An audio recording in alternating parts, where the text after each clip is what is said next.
Good morning, all. We're back for another Thursday live stream, and I feel good today. Like, I don't even know that there will be a rant. Well, maybe. But I feel good. Like, I feel like I'm learning to speak again, with my retainer. And I got my stitches out. No more swelling. I worked out yesterday for the first time in 2 weeks. I'm at like 231, so I haven't gained any weight from sitting around. I actually put in a full day's work yesterday for the first time in a long time, and then went to the gym. Didn't take any naps. I've been on this funk where I've been taking like this 2.5 hour nap from like 5 to 7:30 and messing up my life. Then I sleep till 2, or don't go to sleep till 2, which I'm gonna go to sleep at 10:30, 11 kind of guy. So feel good. I got lots of work done on the GT3 RS. Put the AWE exhaust on. Changed the oil, put the door pulls in, put the cell phone mount in. Couldn't get the yellow out off of it, so that's the sad news. But other than that, I'm feeling good. About to put the spacers on the M3 this afternoon. I'm gonna mess with the alignment. I got all kinds of stuff going on the good. So you're feeling good, and there's no rants today. So we just lost half of our audience. Just wait. I've got some. And I'm glad you touched on the GT3 RS. Last week, some folks were asking about content with that coming up soon. You promised a lot, so kind of give us. You mentioned it quickly, but what all is going on there? So we'll have a lot of it's little intricate details that I'm working on, just kind of tweaking things that I've been putting off for a while. One was putting a Renline cell phone mount in. So for those that care about that kind of stuff, changing out the gray door pull. So on any 991 variant 911, if you get deviated stitching as like a really expensive $4,000 or $5,000 option, so the normal cars come with silver stitching, and so if you get something like my car has yellow stitching, the door pull, so the strap is still silver, so it doesn't match anything in the car. And so I had a set of yellow straps that I traded a bucket package. A guy who had a GT4 traded his GT4. He watched the videos. He said, "Hey, I got these. If you want them, how about trade a bucket package and something else, and I'll send you these." Well, that was almost 2 years ago, or a year and a half ago, that I've had these darn things. And so I finally put them in. I wish I would have done it a long time ago. It took me less than an hour to do, largely because I've taken the doors apart. And so we did that, and then I changed. I've been talking about this forever. I bought an AWE exhaust.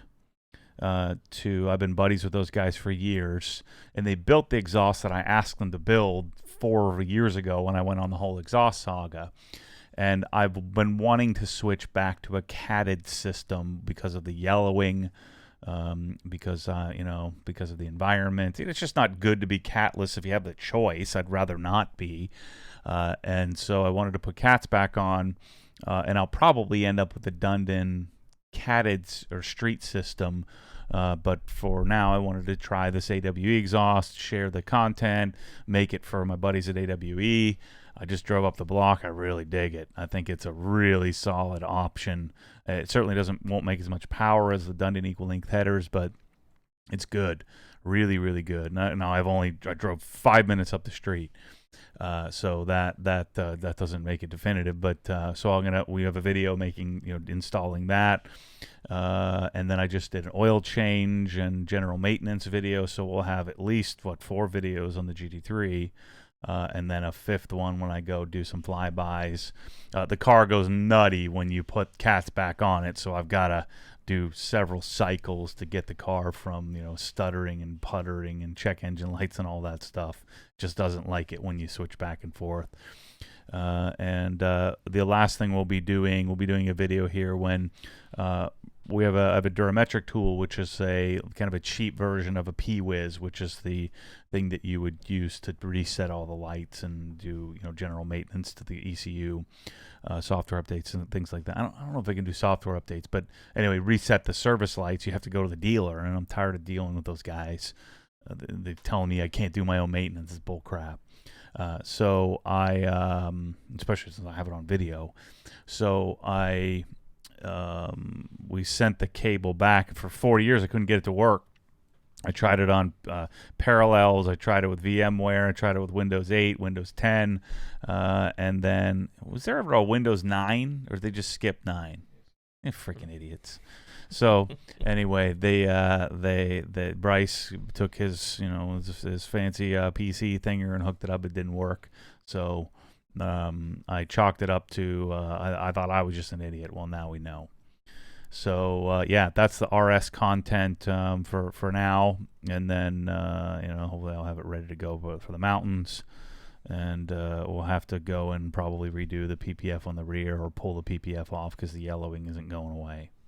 Gotcha. So lots of good GT3 RS. Yeah, I'm not making. I didn't make a video on the yellowing because it doesn't work. Nothing happened. Yeah.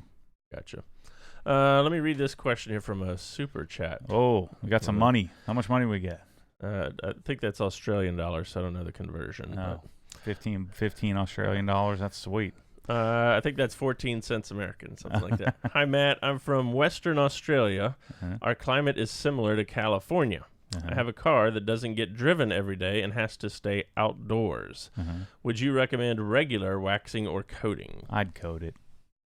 As I spend more and more time with modern coatings, I would absolutely coat it, being outside. I'm going to coat the M3.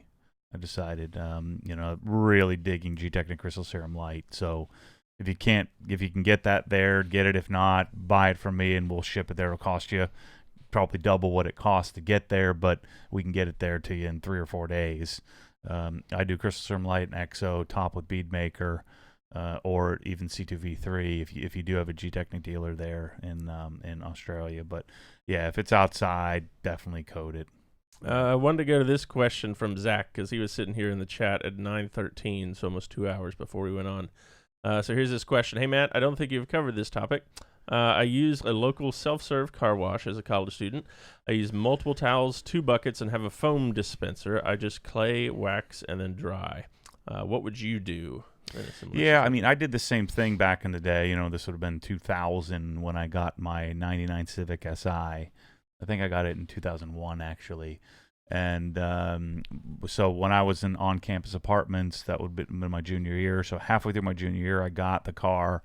And I didn't know how to wash like I wash today. I was using an absorber, but I knew that the brush was no good, right? The brush at the quarter car wash. So there was a quarter car wash in Conshohocken, maybe Norristown, right outside of Villanova. And I went over there, and I'd bring my own bucket and bring my own drying towels. And I think I was using like cotton beach towels at the time and an absorber. I hadn't discovered Griot's Garage just yet. I think I did like a year later. And so I would just take my own stuff. So today, knowing what I know now, I would probably take 2 buckets. That's where Gamma Seals become such an advantage. So I'd have Gamma Seals. The issue is you may not have they may not have like a regular, like a regular hose. So it's kind of hard to fill it up with a pressure washer. So I'd probably actually fill up my buckets before I left, and Gamma Sealed them, and then just figure out a way to tuck them in the trunk so they don't tip over and leak everywhere. I mean, Gamma Seals should stay sealed. And then I would take my own wash mitts and things like that, and I'd probably, depending on, you'd have to test it, but they have like a spray foam thing for their pressure washing system. What you may want to do is talk to the owner and see if maybe you could kind of swap out one of their guns for a Mosmatic or something with some quick disconnects on it. Or figure out a way to get, to just develop a relationship with the quarter car wash. At least that's what I would do. And I'd try to get it set up, say, look, I'm going to come here once a week forever, and I'm going to send all my friends here. Could I set it up with a little bit better gun?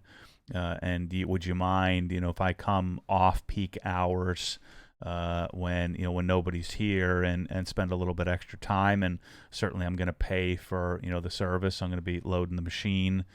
So it's kind of like when I go to Discount Tire, I always ask to meet the tech first and palm them a hundo before we even start.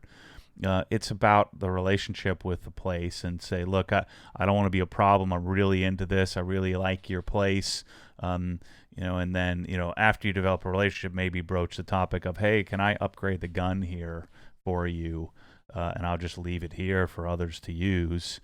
Just know that it's going to get beat up, and you'll probably have to replace it every year or two. But that's what I would do. I would develop a relationship with the owner or the general manager of the facility, and it's going to take a little while. He's going to think you're nuts, and maybe tipping him 50 or $100 at a time occasionally is, or buying him a gift card if you think it's a little off. Just giving him cash, just kind of butter him up a little bit to try to get access. Martin here wants to know, are you putting a ceramic coating on the M3? Yeah, I'm going to put crystal serum light on it. Now I've got M3 will probably be in 3 or 4 months. I want to get the M3 done, set up, wheels, suspension, all that completely figured out. And then I just ordered the Aventuria, the new full carbon intake and intake plenum. So the whole top of the engine will be their new carbon system. I should have it in a few weeks. So I want to get all that stuff done. I mean, there's Colonite and Beadmaker and Powerlock Colonite Beadmaker on it now. They're topping the water spots. It looks great. I mean, you would never notice unless you really looked with a light, the water spots. But I'm gonna later on, after I get through interior package and stuff like that, I'm gonna do a full correction on it and figure out how to get IR lamps and figure out how to get these water spots off. And I'm gonna coat it with CSL. And then he adds kind of a second question here, and this is something that I've gotten questions about.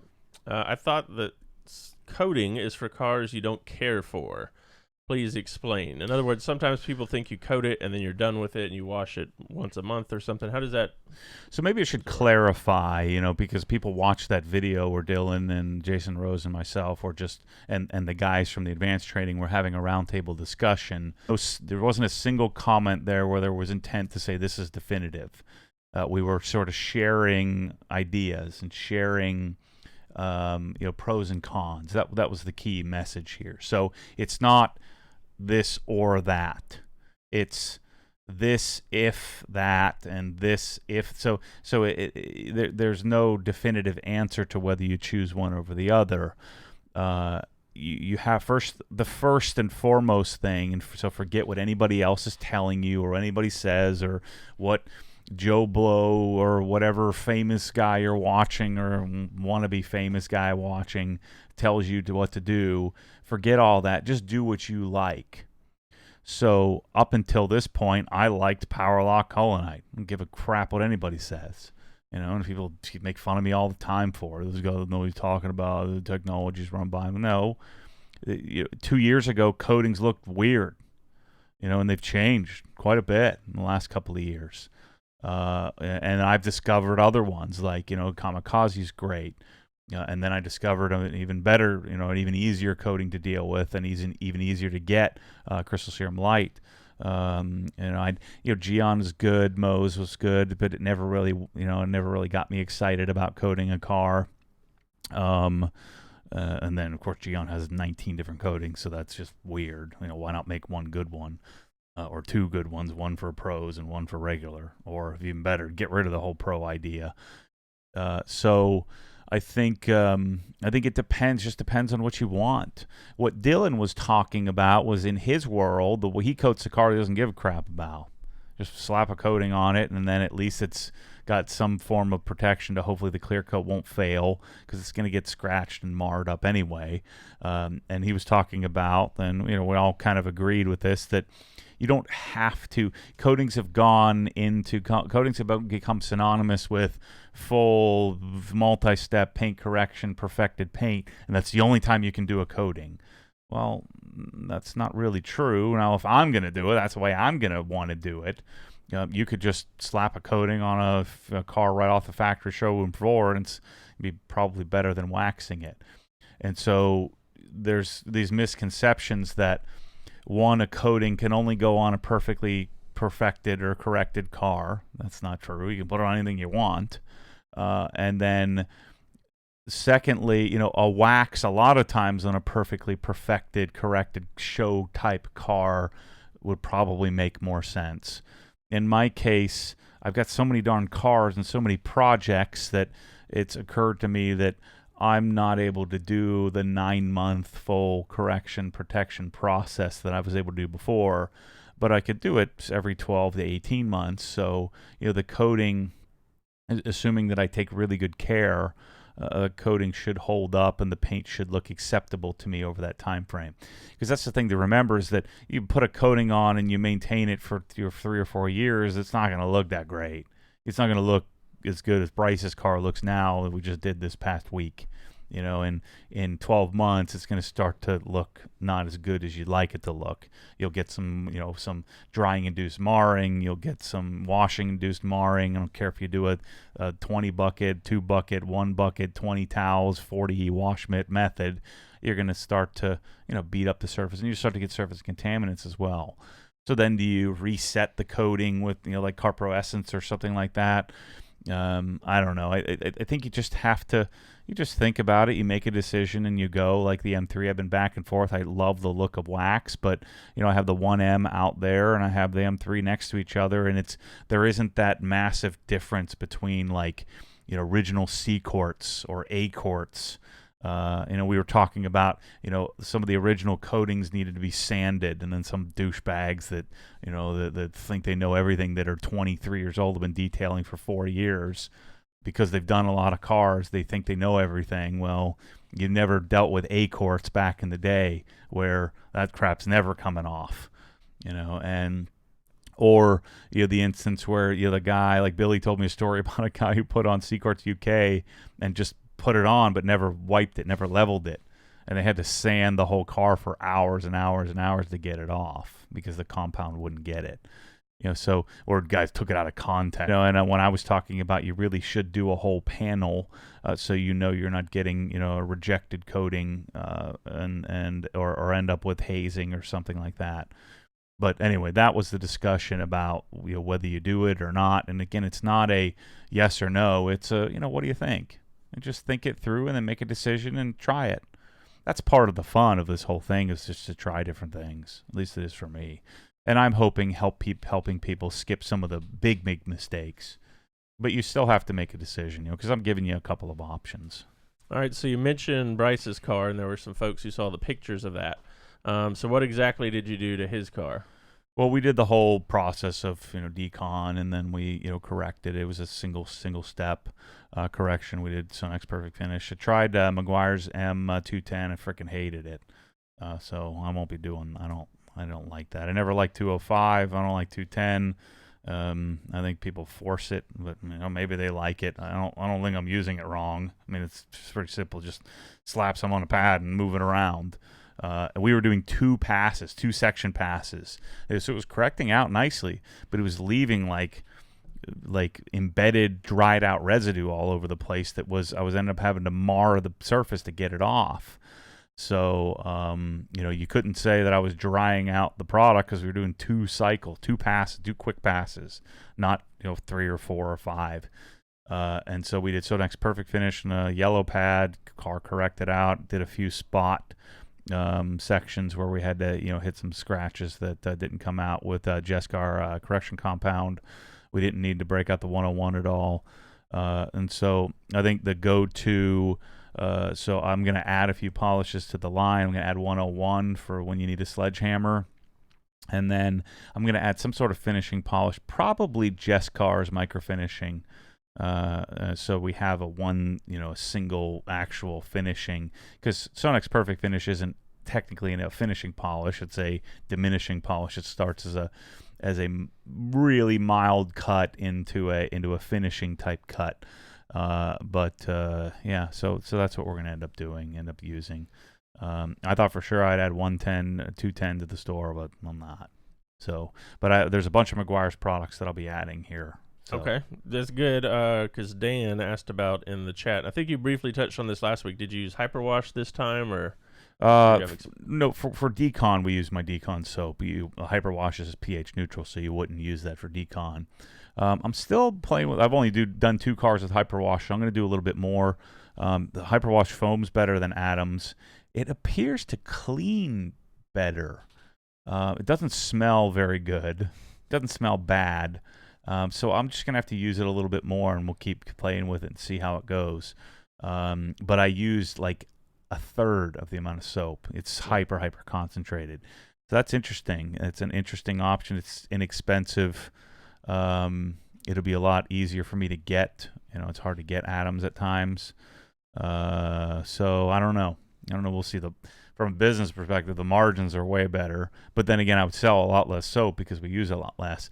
I think it's good. I've tried dozens of soaps, and I just keep coming back to Adams.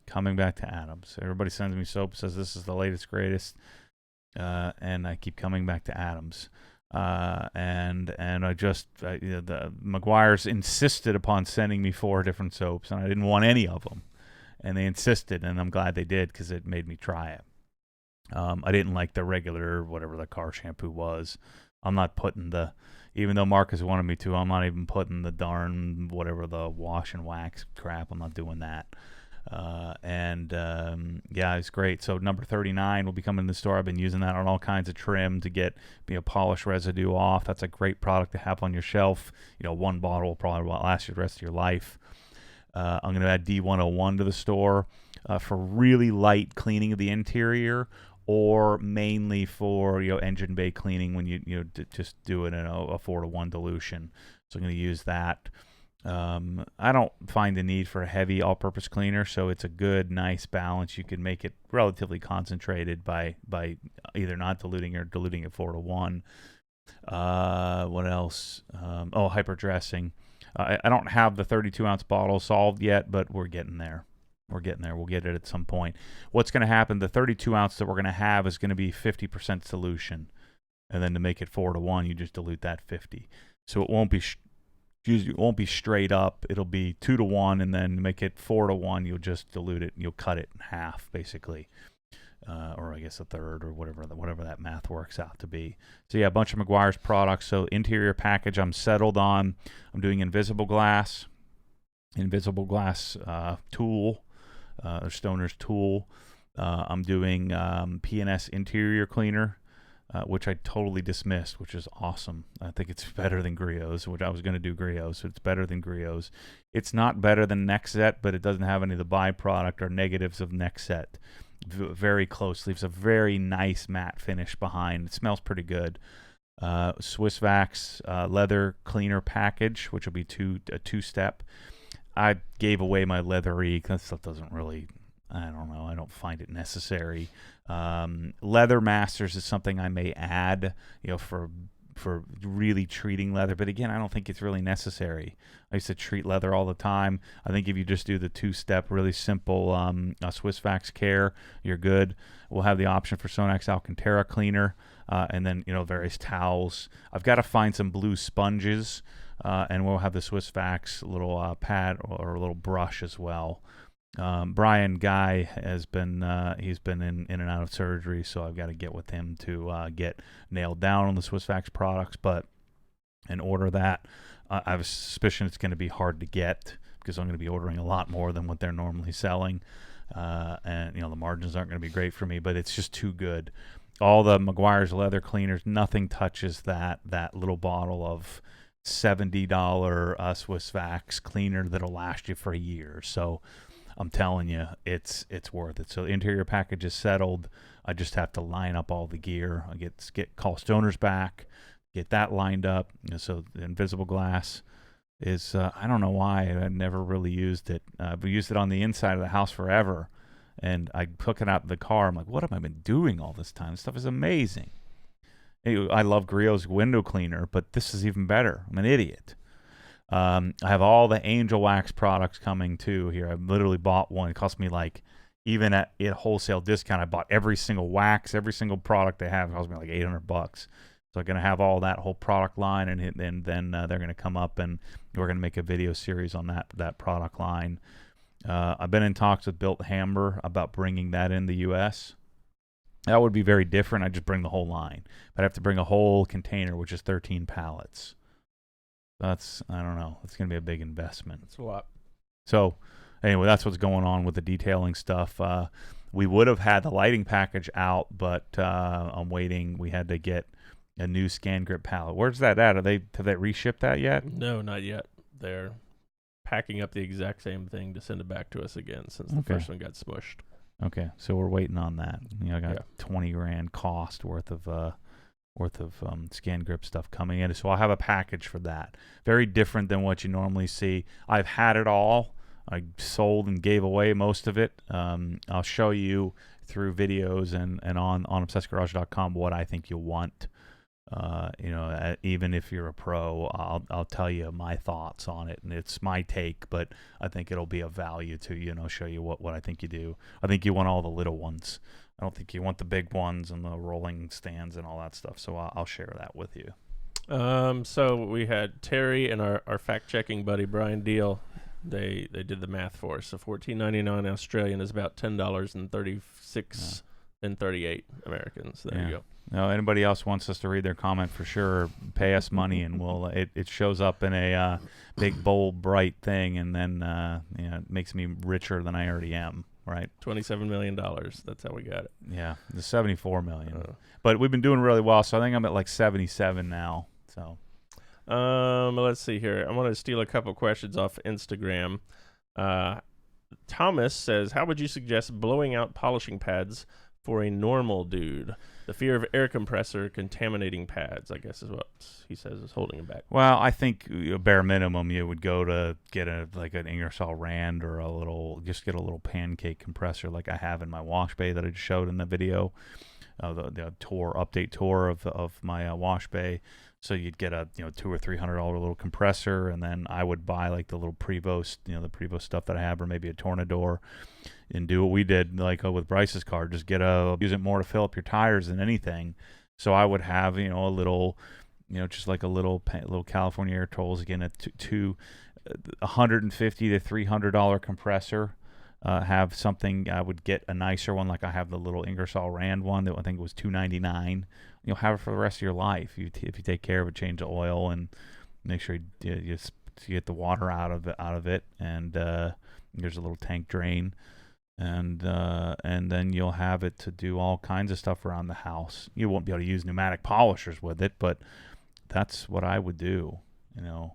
I'm going to work on having something like that in the store at some point. Again, I want to have a total solution. It's going to take us years to get there, but that's what I would do. I'd get a nice Prevost hose, Prevost swiveling coupler, and you probably don't even need a swivel, just a regular Prevost coupler, and a Prevost air chock, and then a tire filler. Get that PCL one that I have, and then maybe a Tornador, and you can blow out your pads into a garbage can, and it works well.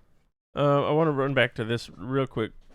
Hey, Matt, when topping a wax or sealant like Colonite with a spray wax after every weekly wash, how do you know when it's time to polish the car again and reapply Colonite? That's from Saeed. Well, you'll see a couple of things, and you need to be careful with this because soap residue can trick you into thinking that the wax and sealant is gone.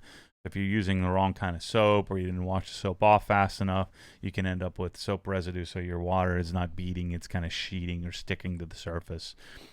So that's not a end-all be-all indicator, but it's usually an indicator. When the water stops beading, then you're even with your topper on the car, then that means the topper didn't even make it through the week or a couple of weeks. So I think what I would do is when you're washing it and you take your hand and you rub it across the surface and you feel contamination, that's when I want to get the contaminants off.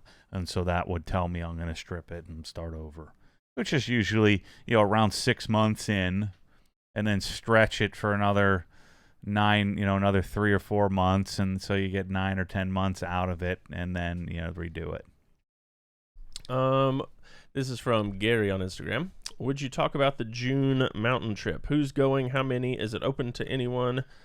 P.S. Got the pressure washer hose, and it's beautiful. Well, sorry, Shane. I was supposed to have Shane on here today, and I just got sidetracked playing with my darn car. We were trying to figure out how to get him in here live, and we couldn't figure it out. So It's June 27th through, so that's what, Thursday, I think. Mm-hmm. So 27th, 28th, 29th, 30th. It's at Fontana Village. I don't know who's going. I think there's like 40 or 50 people, something like that. I got a schedule to get my car shipped up there.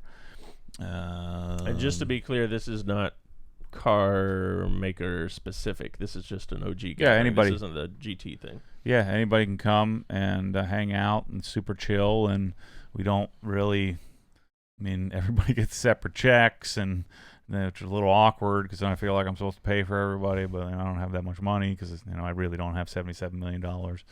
And it's fun. We just go out and drive, and we're right in that. We're at Fontana, which is we're a little roachy, but it's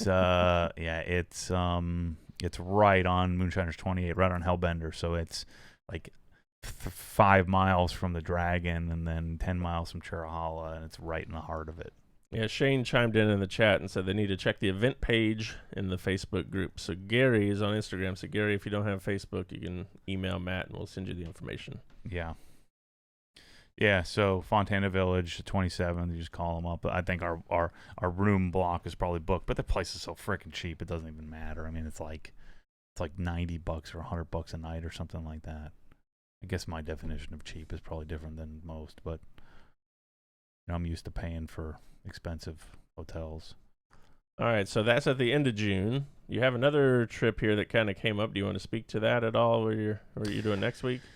Yeah, I've been thinking about doing this for a long time. When I left wealth management and I was in the throes of them, kind of legally battling back and forth.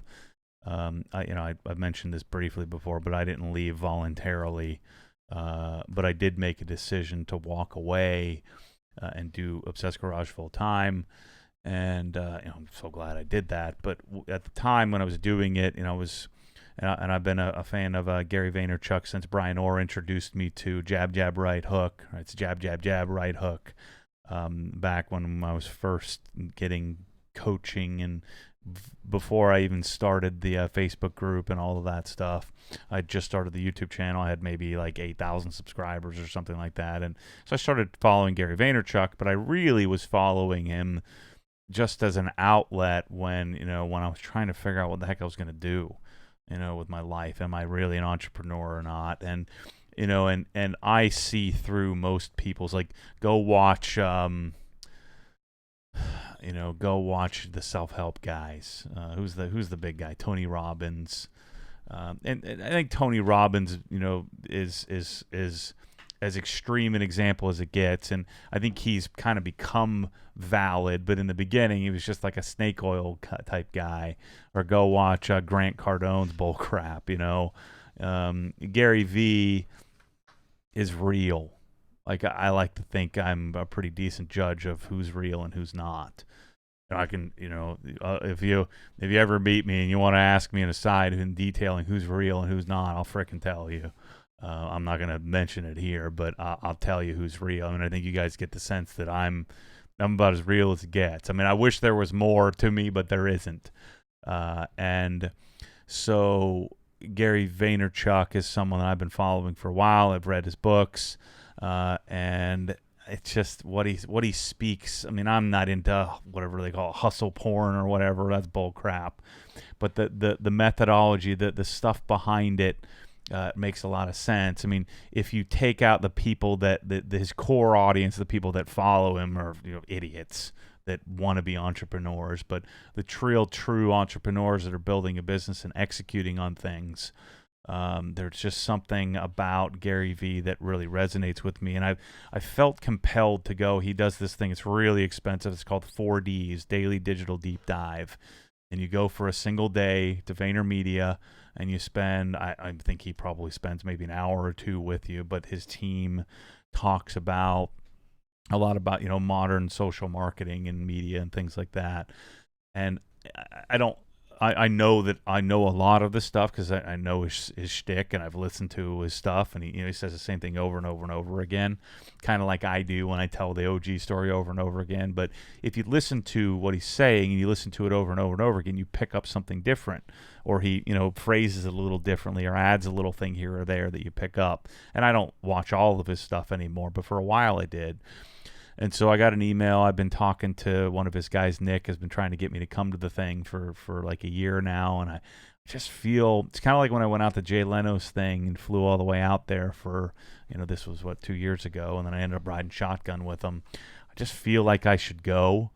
And so I ponied up the cash, and I'm going to do the 4Ds. And then he has a high top sneaker launch that night. So I figure double, you get an invitation to that, so it's a private little party thing, so that's I guess a double advantage of going. And then the other nice thing is that he just started a new wine company, and so in order to get the entry, you had to buy $12,000 worth of wine, and that was your entry cost. The normal entry is $12,000, which is insane. So what pushed me over the edge, I was probably never going to spend that. But what pushed me over the edge was the fact that I could donate all that wine. So I'm donating it to the CF Foundation because they do this big wine thing every year. And so I'll get a significant, I'll say half of that, charitable deduction. So really only going to cost me about $6,000 to go.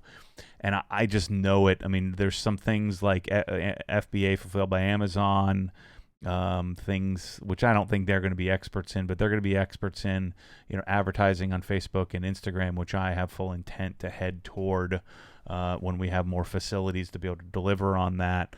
So it just seems like I know you guys are looking at this, and Michelle told me to never say how much it costs to go, and my butt is puckering by spending that money. I don't know. I just have this suspicion that I'm going to learn something, even if it's one thing. It's the same thing with like going through the IDA certification. If I learned one thing and it costs me $1,000 to become skills verified, and I learned one thing, and if you do that one thing throughout your whole life, it changes it, man. And so I don't know. I get these gut feelings, and I don't do a lot of stuff like this, but like I did it with my SEMA. My SEMA designation was about that, same $12,000 or something like that. And it was, seems like a trivial thing. You go to Wharton for 4 days, and you learn about modern portfolio theory and things like that. And it was a lot of money, and proportionally, it was a lot more money than it is to me today. But man, I didn't really even get a business expense for that because it was we were phased out. So I get a direct business expense and charitable contribution for this, going to do the 4Ds. And I don't know. I don't know what's going to happen. I'm going to take my camera along, but I think something big could come from this. I don't know. Forgive the arrogance here, but the Obsessed Garage story is different. Not so much different from other businesses because there's always a story, but there's a very tellable story there of the story of obsession and the OCD and the diagnosis and the transition. So I don't know. I'm going because I feel led to go, and I felt led to go for a long time. Even when I left wealth management, I wasn't sure. I thought I would go broke, and I was in a legal battle with them, and luckily I came out of it okay, and only had to pay half of what I thought I was going to have to pay, and so I was going to pay it then. I mean, I pay for a business coach. So anyway, I feel not convicted, but I feel led to do it, and so we'll see what happens.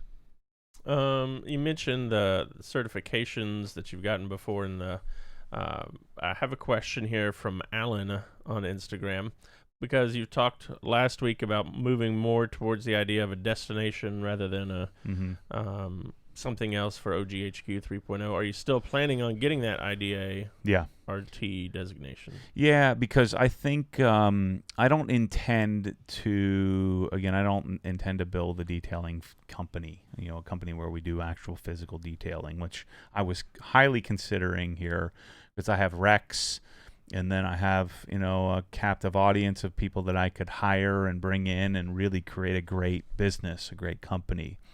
But when I sat down and I did the time versus money versus energy versus distraction, and then facilities, and then then the customer type and how that's going to go, it just didn't make sense. It would make sense for me to hire somebody who's dedicated to research rather than having a detailing company just to do research, because that would be the only reason I would really want to do it.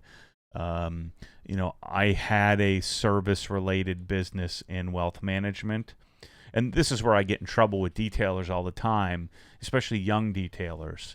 They just don't know what I know. They haven't learned what I learned, and I would have been the same way as them when I was that age, and I was 25 or 28 or even 32. I thought I frickin' knew everything. And if I could implant in your head what I've learned in the last, 5 or 6 years through business coaching, through, getting fired, and then building an actual, real, viable business, and not only real and viable, but very, very successful. I'm in the 1% now of new businesses that start. Now there's a big difference between 1% and like a 0.5%. But still, the business is very, very successful, and and detailing is one product line, but that it's more me sharing my life and experience, and that's what people are buying from me, and now they're starting to buy from the brand that's become built of that. The brand is obsessed, and so I don't have any intention of building a detailing company, but I might. And so what I think people confuse is the pursuit of knowledge, the obtaining of knowledge, and I don't like to read. Like, I don't like to read books. I wish I did. God, I wish I did. I'd be so much smarter and know so much more. But I read so slowly, and it's so frustrating, and I have such a short attention span for that I just don't. I don't like it. I just don't do it. And I do it occasionally, but I don't do it enough. And so the way that I learn best is from getting something from the pursuit. And so I think the IDA is probably a bit crude in providing resources, but it's new. It's like 8 or 9 years old, and I think we'll see if the money stays in detailing or money continues to flow towards. So if coatings continue to become more popular, and if there continue to be guys making 100 or 150 or 200 or 250 or even 750,000 or $1 million or 5 million that are building big businesses. Like Jason from Chicago Auto Pros is going to make a lot of money in his life because he's given up the doing and he's building a business. And building a very viable business that just happens to be a manual labor service type business that he's creating a mystique around. So, and there are lots of others that across the country that have become like auto spa type, where it's become a real big viable business, not just a guy by himself making, a really successful guy by himself could still make a couple $100,000 doing it, but you can only do that forever. Like my good friend Billy can only do Billy for so long before he just breaks down. I mean, that dude is a freaking machine. And he's not going to be able to do that when he's 60 years old. So it's going to be up to him to build a business if he wants to continue to be it. And so I think that the IDA, if you're in it, even if you're not, again, I just talked about if you just gain one thing from it, and yeah, it costs money, and yeah, you're paying for it, but even if you pick up 1 or 2 things that you didn't know, if you do that your whole life, that's what I've been doing my whole life, pick up 1 or 2 things, then you end up, at 50 or 60 years old, and you have a body of knowledge that is really, really valuable, like more valuable than you could at 22 than you could possibly imagine. Even at 39 years old, the reason that Obsessed Garage is what it is because this body of knowledge from me getting these one-off things through something as simple as becoming whatever certified, that culmination. If you were, let's say you were, you go and become a PE, a professional engineer. You don't need to be a PE to be an engineer, but if you're a civil engineer, go become, get your PE certification or get whatever other certifications. You pick up things along the way. And for me, chasing something like I want to know more about detailing because it's interesting to me, even though I'm not going to become a detailer and not going to build a detailing business at this point. But I do represent products, and I'm interested in products. I'm interested in process, and I'm interested in teaching that process that I've acquired over the years from learning from other professionals. And so why wouldn't I do it? Forget the money. Figure out how to make it. I mean, stop thinking about it as money and think about it as just picking up one or two things. And if you're going to make fun of me for that, then you're really going to suck at life. Good luck. I don't care how much money you're making. You're going to lose. Just the pursuit of knowledge, you never lose in that. And so if I'm a detailer, for gosh sakes, why would you not do this? It's just crazy to me. You're either stupid or lazy, or cheap. I guess you could be cheap. I used to say this in wealth management. If you're not a CFP, you're either stupid or lazy, and both of those aren't good. You're too lazy to get it. I guess you could argue you're too successful to need it. Same thing. If you don't have a college degree, you don't need it. But why not pursue it? I'm going to talk Bryce into it someday. He doesn't need it, but and Gary Vee talks about this all the time, that you don't need a degree. There has to be a reason for it. My reason for becoming is because I have a passion for detailing, a passion for process. Just because I don't have a passion for washing a car for money or polishing a car for money doesn't mean I don't have a passion for some aspect of it. And there are many, many different places in every career set. Where if you have some passion for it, so it wouldn't make sense for Bryce to go get a degree just to get a degree. It would make sense for him to go get it if there was a purpose for it. If there was a purpose that something you were passionate about that you chase, and that's the flaw in in American education, is that if you don't have a passion for it, and it's hard to have a passion when you're 18 to know what the heck you want. You got a degree in mathematics. Did you have a passion for it? You liked it, and then you probably developed a passion for it, or maybe you had a passion for it in the beginning, you didn't even know it, but it just made sense. And so I found the most successful people in pursuing education, if it makes sense, then pursue it. And so for me, becoming registered trainer certified makes sense because I want to train people all from this body of knowledge. Just wait till you see the detailing industry. I hate that calling freaking industry. My industry. Just wait till you see heads explode when I start doing trainings and charging more than anybody else. And I haven't detailed enough cars to warrant that. But the body of knowledge is there from all these little one-off things, all these little things where the knowledge has a value that's paramount, it's infinitely and exponentially greater than the knowledge is what's of value. That's why the CEO makes the most money in a corporation generally. I don't know. That's just my philosophy. That's what I know at this point at 39 years old. I may be all wrong because I thought I knew everything when I was 23. So I understand why the 23-year-old guy that's doing a job and working his face off doesn't like what I'm saying. But if I could implant in my head what I know now that I didn't know then, you would say, oh, okay, I get it. So that's how it works. 15 years from now, you'll look back and say the same thing. I'm an idiot. Yeah. That's actually kind of a good segue here into something that Glenn asked in the chat here. Any advice? He doesn't give us any specifics here, but any advice for a startup company? He's gotten some advice here in the chat from some other folks, but first, because you kind of did a startup here, right? First, you want to try to not take any money from anybody. You want to try to not borrow any money if you can help it.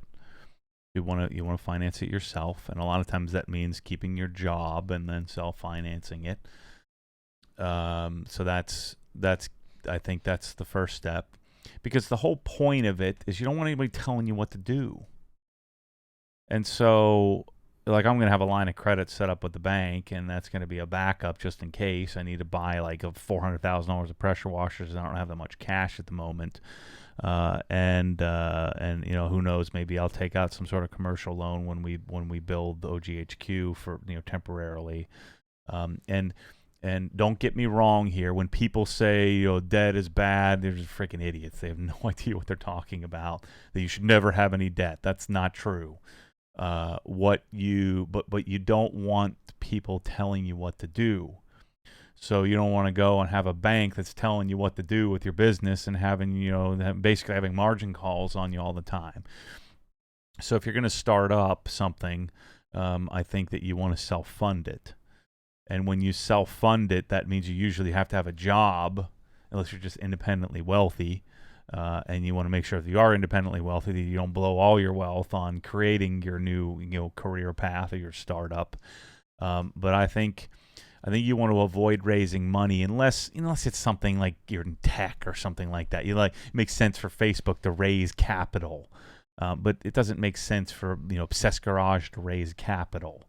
I could go a lot faster and probably build it bigger, quicker, but then somebody's going to be telling me what to do.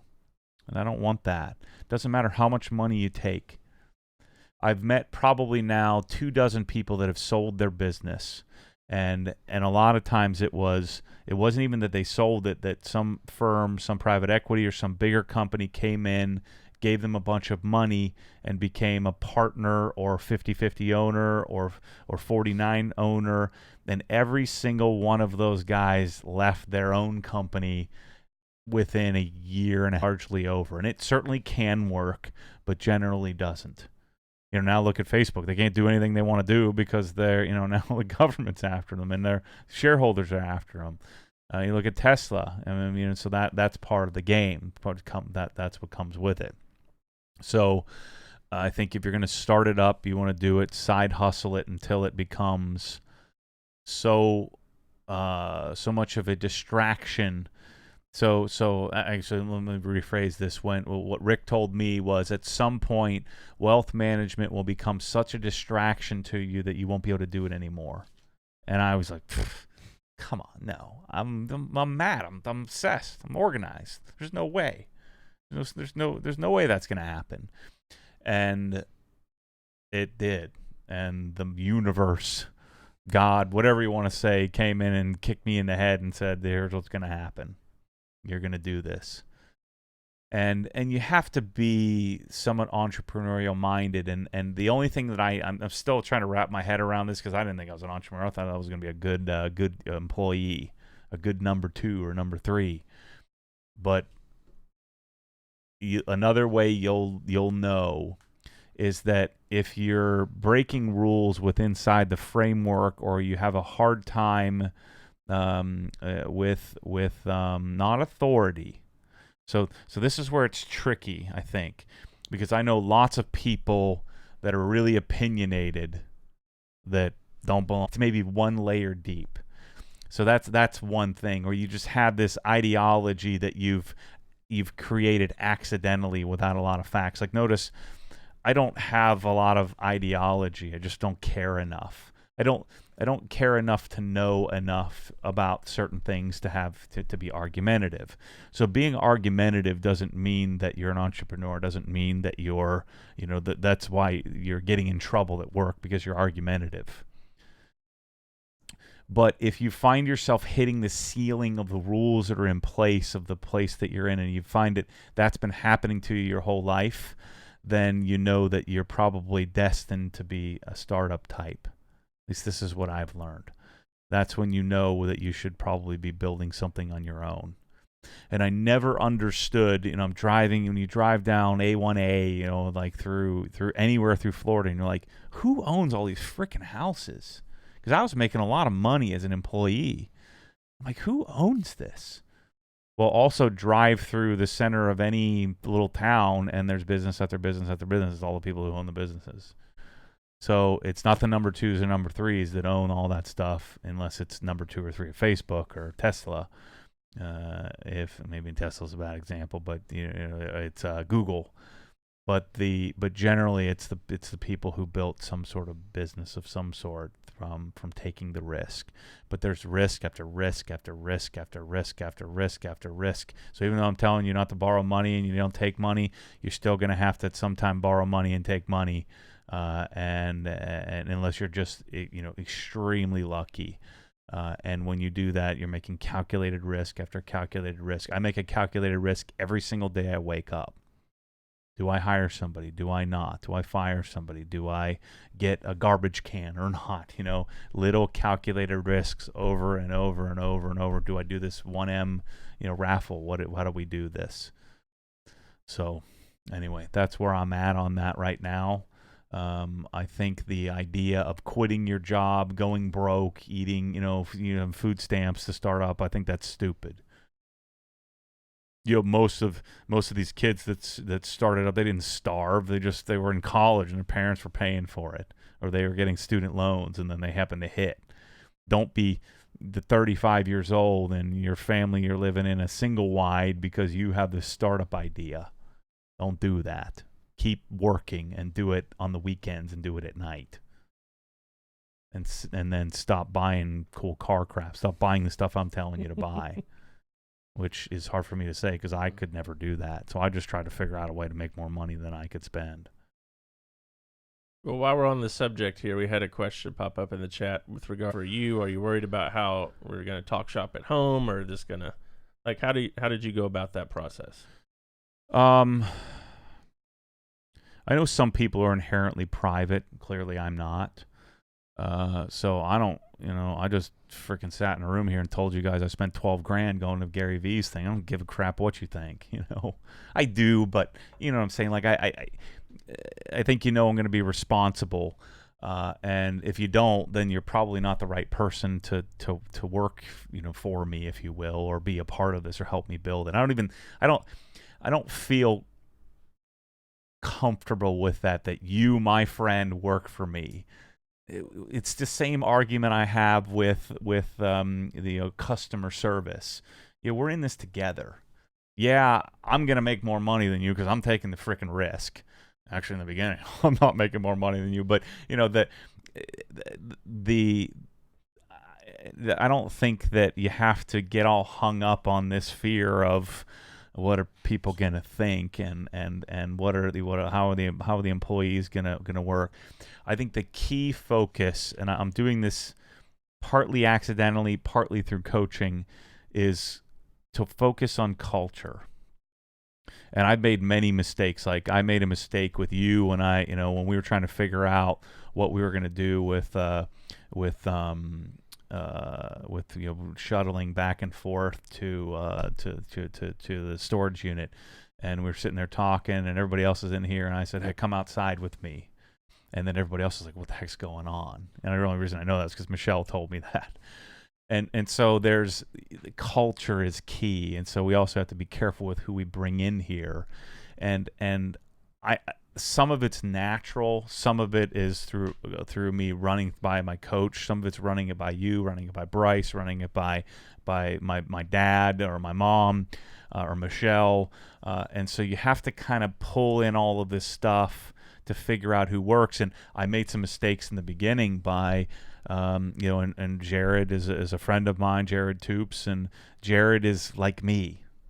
He's like a mini me, and I thought I just wanted to hire 25 Jareds. And if Jared ever watches this, I'm sure someone will share this with them. The disadvantage of hiring mini me's is Jared wants to be me or better than me, and so that eventually is going to become a problem. And I thought what I could do is just maybe carve something out for him, but Jared's going to want to build his own thing. And so, I made mistakes, with hiring people in the beginning, and or I made a mistake with Josh, and that Josh, I wanted a partner, mainly because I didn't want to pay him anything. I wanted a partner that I could bring in, and I would just give him a cut of the profits. Well, the mistake there is then the profits were way bigger than I thought they were going to be. In the beginning, it wasn't profitable. But if I would have given him the percentage, I think I was giving him 30%. My gosh, could you imagine? 30% of the profit. Man, he would have been making freaking zillion dollars. And so I made these little errors, little calculated errors. So you have to be prepared and be okay with making those mistakes. And to be honest with you, I don't know what the heck I'm doing, other than I want the culture to be good. I want the culture. Culture is everything. And I'm sure the culture is going to be compromised over and over. Your culture is under attack at all times, but we have to try our best to make that as good as possible. And that was Mr. White Guy 6 in chat. And Rick and I think we've discussed this once before, but Rick and I discussed when he was on here about hiring people who you already know. Mm-hmm. Because you know who they are. It's not one 45-minute interview that you have with them trying to figure out what kind of person they really are. If you've known someone for a length of time, 5 years, 10 years, your whole life, you know kind of what they are and what they aren't. And the trick is, and I do this often, is you can't, and I've made this mistake a lot, and this took me a long time, and I probably hired 40 people in my career of hiring and firing people. And I've made the mistake often in seeing the positive and seeing what they could be, but overlooking the real videos, which takes a lot of time and energy. And then thinking about, like, walk in here and say, we need to double every pressure washer thing, and I have to think through these things. I don't have time to completely develop somebody, I need Bryce's of the world where he just frickin' knows what to do, He just knows. Even Ted, he just knows what to do. We have to teach and develop, but there needs to be an inherent curiosity with the people that you hire, that they just have a desire to do something, even if it's the wrong thing. Look at Kyle. My gosh, he just knew. How much training did you do with him? Not a lot. Not much. He's run with it. He's doing awesome. Yeah, they have to be able to train themselves. They have to be able to just do. So that, and you're going to make mistakes along the way. And I think, Gary Vee talks about this. You have to be willing to just, if it's not right, don't string them along because you like them. Because everybody you hire, you're going to like. You have to move on, and so you have to be able to make that decision because it's better for them. It's better for you, better for them. And I'm an infant in this. Many of you guys that are watching this have been doing this for longer, have hired tons of people, have built a bigger and better business. So I'm an infant in this. I'm just sharing with you what I know. And this is like me taking on a project for the first time, like putting wheels on the Raptor for the first time and fumbling through how to do that. So I'm sharing with you on camera, unashamed, but I'm sharing with you what I know at this point. And man, I can't even imagine how many mistakes I'm going to make along the way. But what I do know is that you have to, if you're going to hire, don't give me this crap that there's nobody, especially I hear this from freaking detailers all the time. I tried it. You tried one time and there's no way to find good help. Bull crap. If you have a good business and you have a good place to be and everybody says, I'm a good person. So if you truly, forget the good person crap. If you know what you're doing and you're good at what you're doing, you could easily create a good environment for certain people, certain personality types. And the way to do that is to go out and shout from the treetops, hey, I have this great place. This is what I need. And you have to try to avoid doing what I did, which is take on a partner because you don't want to pay them. Because you're afraid, and it's not even you don't want to, you're afraid to. So forget the taking on a partner thing. Forget the giving a percentage thing. You need to hire somebody and pay them a fair wage, pay them a salary, and you need to have agreements in place with them, and you need to just try. But if you shout from the treetops what you're looking for, first of all, you have to have some clarity in what you're looking for. And then, an example is I had some clarity. I was looking for somebody to be a chef / nutritionist. And so I started telling everybody I knew, despite that, that's kind of a real pompous, real kind of pretentious thing to be asking for. And so I tried to couch it as much as I could, but I really needed help there. And it really takes a lot of weight off of me to be able to do like yesterday, and do what I do best. But I had to, I even had to hire her, and we had to revamp and restructure. And I think she's the right person, but who knows? So anyway, that's a lot of talking, a lot of business talk. And Glenn, the one piece of advice I would give you is just be ready to make mistakes. People ask me, what we do here, and I try to explain it to them. I was like, really, we screw something up every day, but then we learn from it, and we don't make the mistake again, and just keep going. And we don't tell Matt about it. Oh, Chris, Bryce, they've all learned to take on, don't. And part of this has been part of this has been me and coaching, and that I've just I've played dumb a lot. But I can't know every little issue.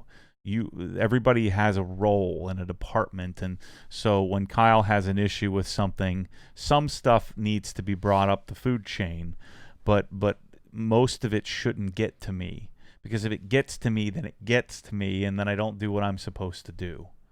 And so I really struggle with that, because I'm going to have to become less and less available in order to be able to do more and more of what I need to do, which is to build the brand, to make relationships, to learn, and to choose and find the next hire for the next thing. And then eventually you and my dad and Bryce will take the next leg up, and then then Ryan and Kyle and Ted will take the next leg up, and we'll have another layer and another layer and another layer, and then maybe you don't take the next because you don't want to take the next leg up when the next promotion comes. Maybe you're happy where you're at, and we need to hire somebody into that role. I don't know.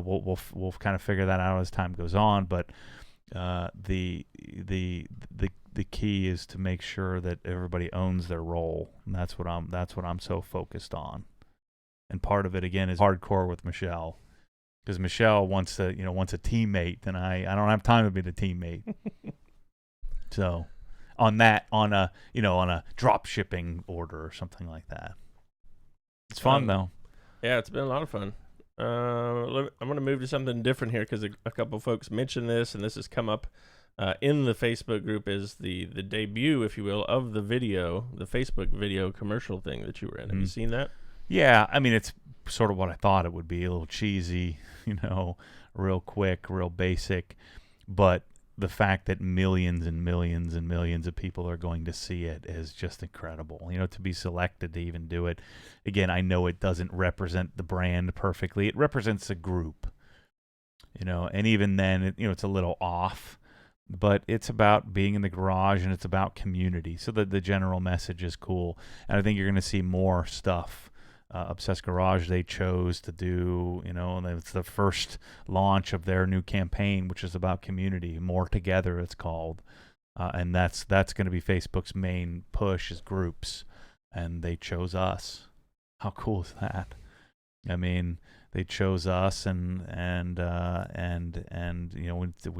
they flew all these people. I think 4 of the people that you see in that little ad. I have to get the actual raw ad. Sky tried to send it to me from Facebook, but the Dropbox link didn't work, so I can actually just pin it so you can go see it. But it's gonna on platform advertising. It'll probably be on television advertising. Who knows? I mean, I don't know about a billboard in Times Square somewhere. It's pretty darn cool. to find other people, and we'll probably get some riffraff that show up from it. But if we discover another 1,000 people that are like-minded that we can connect with to add more content, I think it's fantastic. Yeah, so if you haven't seen that yet, you should go check it out. It's in the Obsessed Garage Facebook group. It's been but it's buried in there. I'll get it so you can go see it. It's cheesy music and kind of off, but it says it's like on platform Facebook advertising to millions of people. Way cool. I like the fact that they made you put on makeup, but you're like 100 feet away. That's true. In a little tiny square for like 8 seconds. Yeah. I flew out to California for 3 days for that 8-second clip. But there will be more of me, likely behind the scenes stuff. They'll be showing it at Facebook HQ and things like that. It's super, super humbling, way cool to be selected for that. That they chose like 6 or 7 different groups, and then we're like the marquee one that they chose. I think largely because we have a story where we really are connected. We do driving events. We have had people come and do a car together, and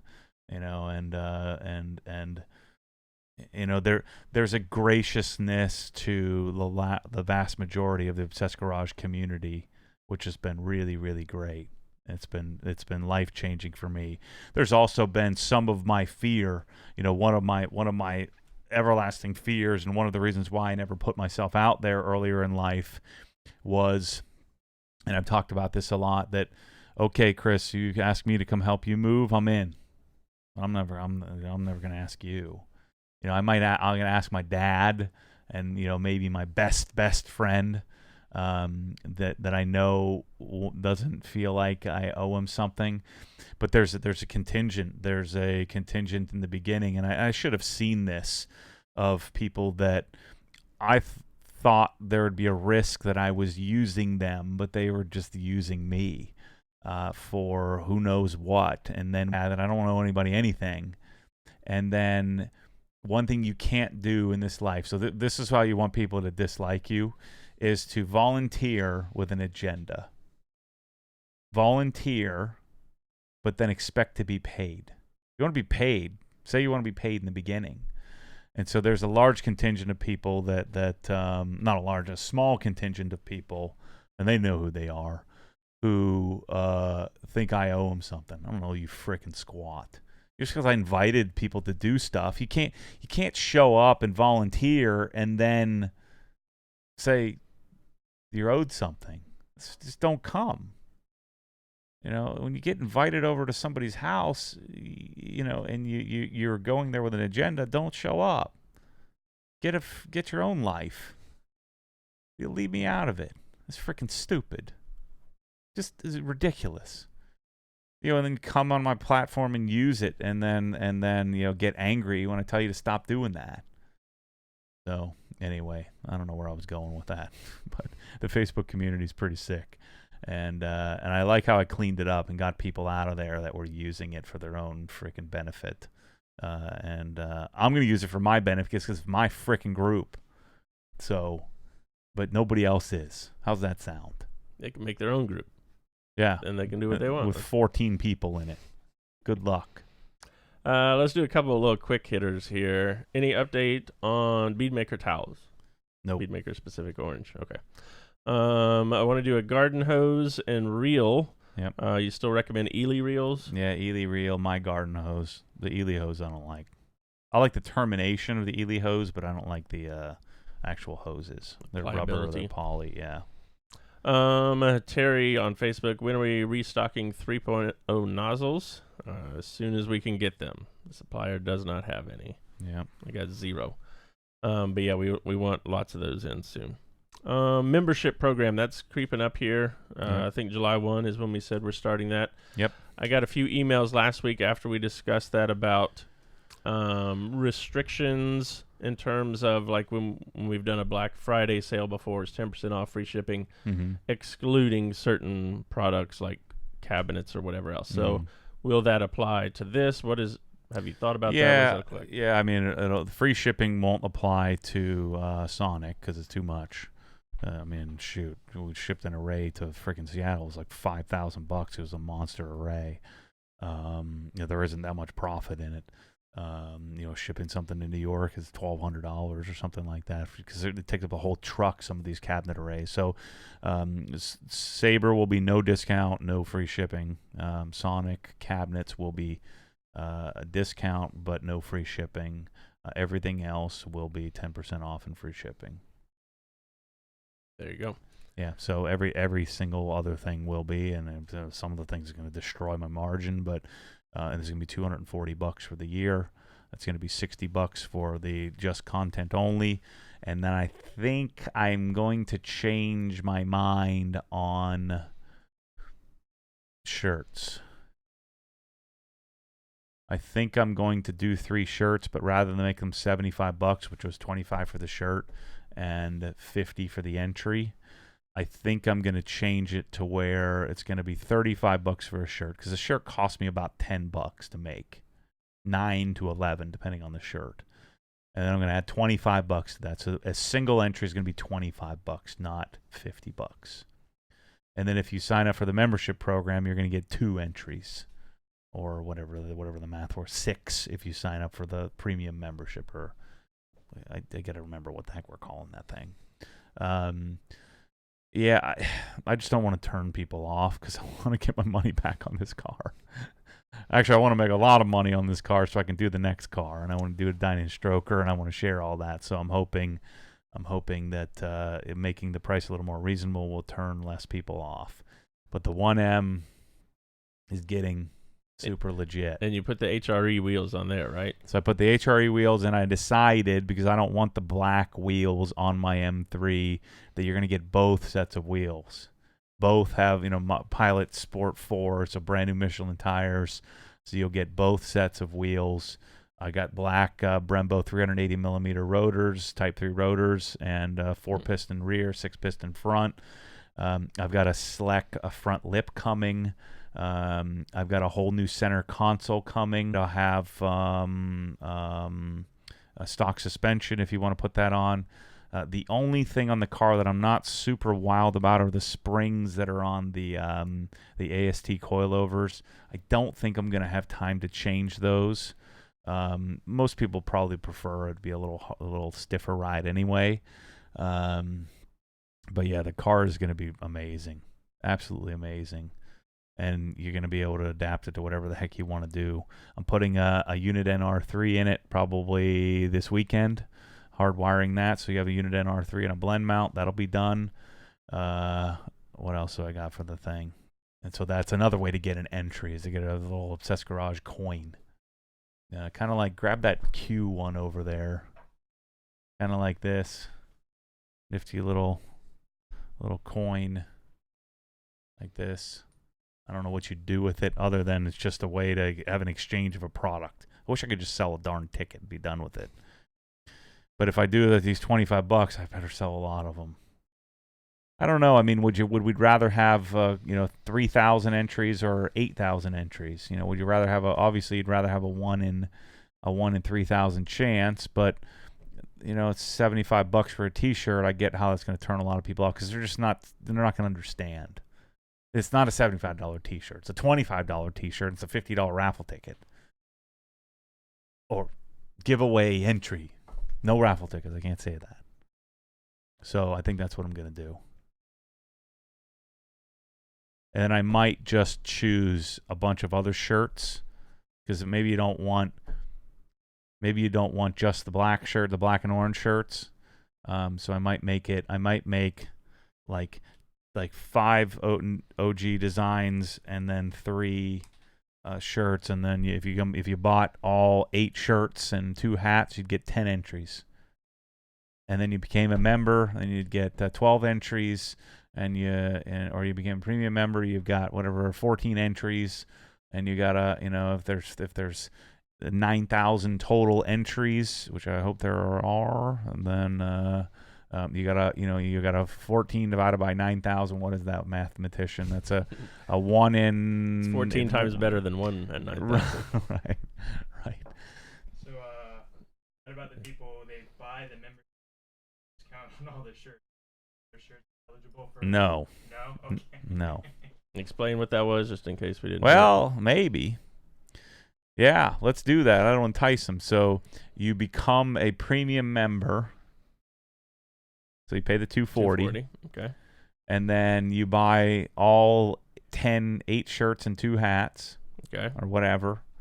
And you get 10% off and free shipping. And you got yourself a bunch of entries. There you go. Heck yeah, I'm in.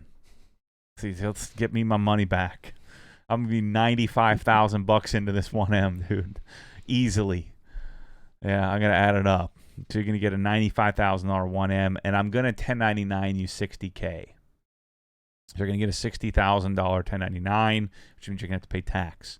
So let's say you're 21-year-old John Smith, and you win the car, and you've got $82 in your bank account, and your mom's paying your car insurance.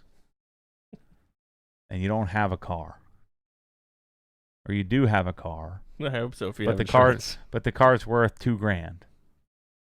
So here's what you do: you got a frickin' 1M. You love the 1M. Option 1. You don't love the 1M. Sell it.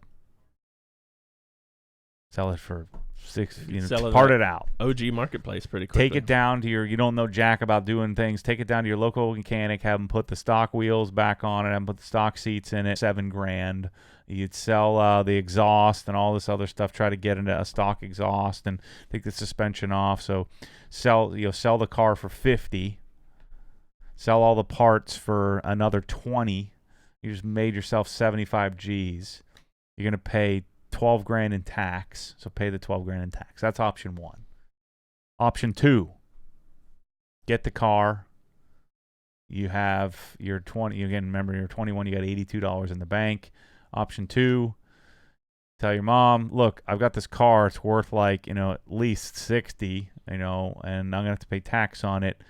Can you co-sign on a loan? Go get yourself a title loan. You have the title of the car. I'm going to send it put it in the freaking glove box of the car. Sign it over to you. Here you go. Here's the car. You don't have to pay tax so you're going to get the car in September, and you're going to have to pay tax until April. You can file for an extension and pay for it the next September. So you got 12 months. So maybe go get a title loan, but wait till it's time to pay the taxes because if you have $82 in your bank account, you're stupid anyway.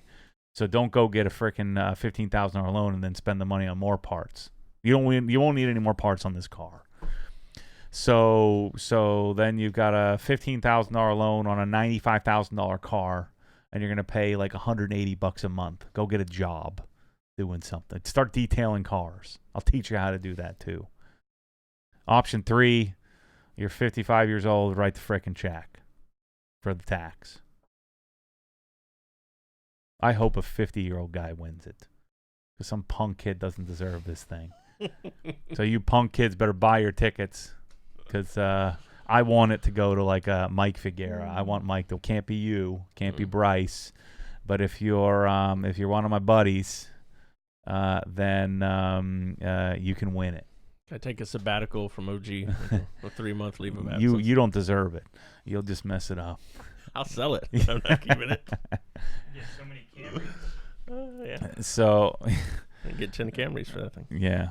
So we're gonna do it live, and it's gonna be randomly generated. So everything in the store, because people are already buying stuff.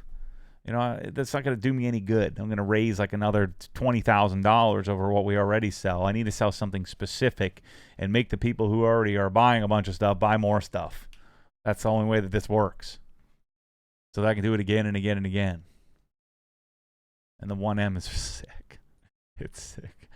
I got to go. I can't wait. I got to go get the alignment dialed in and get the sway bar set up. I'm going to do... I'm going to follow Dynan's alignment specs, actually raise the front end up a little bit, soften up the front. I'm going to put the sway bar at maximum stiffness, and I'm going to do the same thing to the M3. I think I do -1.5 in the front, -1.7 in the rear. I think the caster needs to be 6.5 or maybe 7. We're going to have this thing sweet.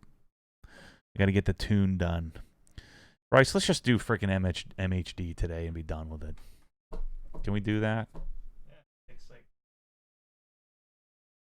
I'm going to do the MHD tune, and we'll see how it goes.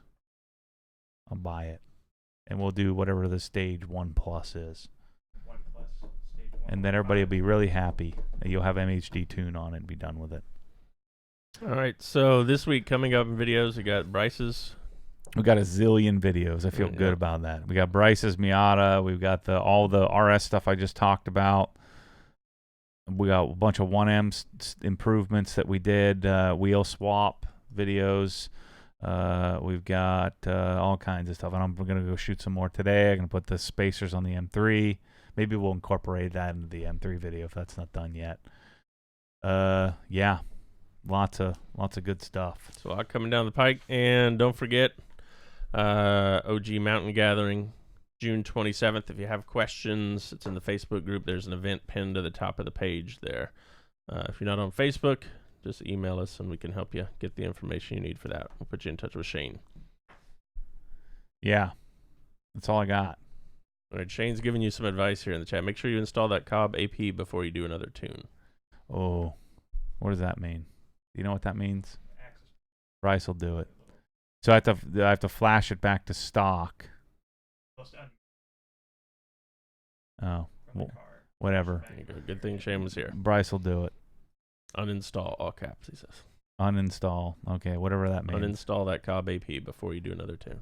Yeah, people love Cobb on BMW. So, yeah, more stuff. We'll do it tomorrow. Oh, wait, what's today? Yeah, tomorrow's Friday. We'll do it tomorrow because I don't have the 1M here. I have the M3 here. Anyway, that's what I got. Stay tuned for more crazy. Hey, did we put up last week's podcast on Apple iTunes? Okay. What about the P-Car guy talk? It's sitting on my desktop. Do it. Just don't even do an intro. Just freaking put it up. Okay. Because otherwise you're never going to do it. I'm like going through Yeah. a mountain of... Anyway, thanks for watching. See you later.